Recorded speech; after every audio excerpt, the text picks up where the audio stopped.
Assalamualaikum warahmatullahi wabarakatuh. Perang Israel dan Hamas kini telah menjadi perbincangan dunia. Kali ini saya akan mengulas tentang takdir orang-orang Israel atau Bani Israel yang disebutkan dalam kitab suci Al-Quran Surah Al-Isra. Surah Al-Isra adalah surah ke-17 berjumlah 111 ayat. Surah ini dinamai Al-Isra yang artinya perjalanan malam. Di awal surah ini Allah menceritakan perjalanan Isra Miraj, yaitu perjalanan malam Nabi Muhammad dari Masjidil Haram ke Masjidil Aqsa lalu bertolak ke langit untuk menemui Allah Subhanahu wa Ta'ala.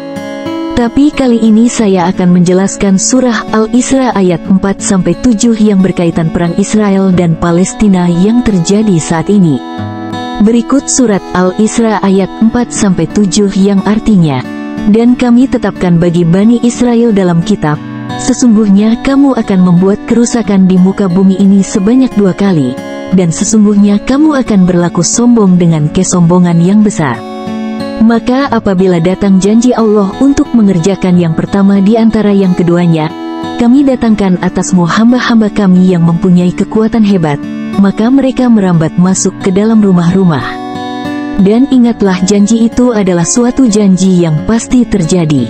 Kemudian kami kembalikan kepadamu kelebihan atas mereka dan kami tolong kamu dengan harta dan anak-anak dan kami jadikan kamu lebih banyak. Kami berfirman, jika kamu berbuat baik maka kamu berbuat baik bagi dirimu sendiri, dan jika kamu berbuat jahat maka kerusakan itu bagi dirimu sendiri. Maka apabila datang janji Allah untuk mengerjakan yang kedua, kami datangkan mereka untuk menghinakan wajahmu dan untuk masuk ke dalam masjid sebagaimana mereka masuknya kali yang pertama dan untuk menghancurkan apa saja yang mereka dapat dengan hancur luluh." Ayat-ayat ini menjelaskan tentang 2 kali kerusakan yang akan dilakukan oleh Bani Israel di muka bumi dan 2 kali pula mereka akan ditaklukkan oleh musuh-musuh mereka yang kuat. Ayat-ayat ini juga menegaskan bahwa semua perbuatan manusia akan kembali pada dirinya sendiri dalam kebaikan ataupun keburukan. Ayat-ayat ini juga mengisyaratkan masa depan Bani Israel yang berkaitan dengan Masjidil Aqsa dan umat Islam. Bani Israel adalah keturunan Nabi Ibrahim alaihissalam dari jalur Nabi Ishak alaihissalam dan Nabi Yakub alaihissalam yang disebut juga Israel. Mereka adalah umat pilihan Allah Subhanahu wa Ta'ala yang diberikan kenikmatan, anugerah dan keistimewaan yaitu seperti kitab Taurat, para nabi, tanah Palestina dan yang lainnya. Namun mereka Bani Israel selalu melanggar perjanjian, mengingkari nikmat, menyembah berhala, membunuh para nabi dan membuat kerusakan di muka bumi. Allah Subhanahu wa Ta'ala telah menetapkan Bani Israel di dalam kitab Taurat dan Al-Quran bahwa sesungguhnya kamu akan membuat kerusakan di muka bumi ini 2 kali dan sesungguhnya mereka akan berlaku sombong dengan kesombongan yang besar. Kerusakan itu berupa menghancurkan tanah dan bangunan, membunuh orang-orang beriman, dan menindas orang-orang lemah dengan kejam dan zolim. Serta kesombongan itu berupa penolakan Nabi dan penyimpangan dari ajaran Allah Subhanahu wa Ta'ala. Allah Subhanahu wa Ta'ala telah menjanjikan bahwa apabila datang waktu mengerjakan yang pertama di antara keduanya, yaitu kerusakan dan penaklukan yang pertama kali, maka Allah Subhanahu wa Ta'ala akan mendatangkan atasmu hamba-hambanya yang mempunyai kekuatan yang hebat, yaitu musuh-musuh Bani Israel, yang akan mengalahkan dan menghukum mereka atas kejahatan mereka. Mereka akan merambat masuk ke dalam rumah-rumah, yaitu rumah-rumah Bani Israel, dan mengambil apa saja yang mereka inginkan, dan janji Allah itu suatu janji yang pasti terjadi, yaitu janji yang tidak dapat diubah dan pasti terjadi. Kemudian kami kembalikan kepadamu kelebihan atas mereka, yaitu Allah Subhanahu wa Ta'ala akan memberikan kembali Bani Israel kekuasaan, kekayaan, keturunan dan jumlah yang lebih banyak dari musuh-musuh mereka sebagai ujian dan kesempatan untuk bertaubat. Dan kami tolong kamu dengan harta dan anak-anak dan kami jadikan kamu lebih banyak. yaitu Allah Subhanahu wa Ta'ala akan memberikan kepada Bani Israel harta yang banyak dan anak-anak yang soleh sebagai nikmat dan karunia bagi mereka yang beriman dan bersyukur.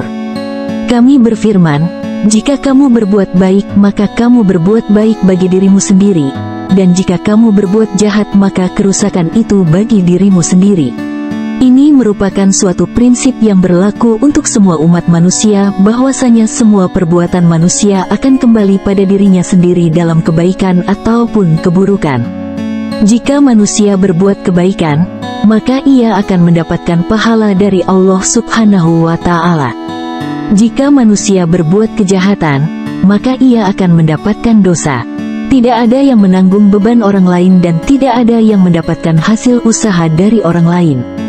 Maka apabila datang janji Allah untuk mengerjakan yang kedua, yaitu kerusakan dan penaklukan yang kedua, kami datangkan atasmu hamba-hamba kami yang mempunyai kekuatan hebat, yaitu musuh-musuh Bani Israel yang lainnya, untuk menghinakan wajahmu, yaitu untuk menurunkan harga diri dan martabat Bani Israel, dan untuk masuk ke masjid, yaitu Masjidil Aqsa, sebagaimana mereka masuknya kali yang pertama, yaitu dengan cara yang kasar, sombong, dan merusak, dan untuk menghancurkan apa saja yang mereka dapat dengan hancur luluh, yaitu untuk menghancurkan bangunan, harta, nyawa, agama Bani Israel dan umat Islam dengan cara kejam dan zolim. Lalu bagaimana kaitannya ayat-ayat ini dengan perang di Israel dan Palestina? Para ulama tafsir berbeda-beda pendapat tentang kapan dan bagaimana kerusakan dan penaklukan dua kali yang terjadi dalam ayat ini. 1. Ada yang mengatakan bahwa yang pertama terjadi pada zaman Nabi Daud alaihi salam dan Nabi Sulaiman alaihi salam. Saat Bani Israel berkuasa dan berlaku sombong, lalu mereka ditaklukkan oleh Babilonia dan membawa mereka ke pembuangan. Yang kedua terjadi pada zaman Isa alaihi salam, saat Bani Israel menolak risalahnya, lalu mereka ditaklukkan oleh Romawi dan memecah belah mereka seluruh dunia. 2. Ada juga yang mengatakan bahwa yang pertama terjadi pada zaman Nabi Musa alaihi salam, saat Bani Israel menyembah patung sapi emas dan membunuh para nabi, lalu mereka ditaklukkan oleh Fir'aun. Yang kedua terjadi pada zaman Nabi Muhammad Shallallahu alaihi wasallam, saat Bani Israel menentang dan memerangi beliau dan umat Islam, lalu mereka ditaklukkan oleh pasukan Muslim yang saat itu dipimpin oleh Umar bin Khattab yang telah membebaskan Masjidil Aqsa dan Palestina dari tangan Romawi. 3. Juga ada yang mengatakan bahwa yang pertama terjadi pada zaman Nabi Muhammad Shallallahu alaihi wasallam dan yang kedua terjadi pada akhir zaman nanti, saat semua Bani Israel kembali berkumpul di tanah Palestina dan mendirikan negara Israel dan merupakan negara Zionis yang banyak melakukan kerusakan dan penindasan terhadap rakyat Palestina dan umat Islam.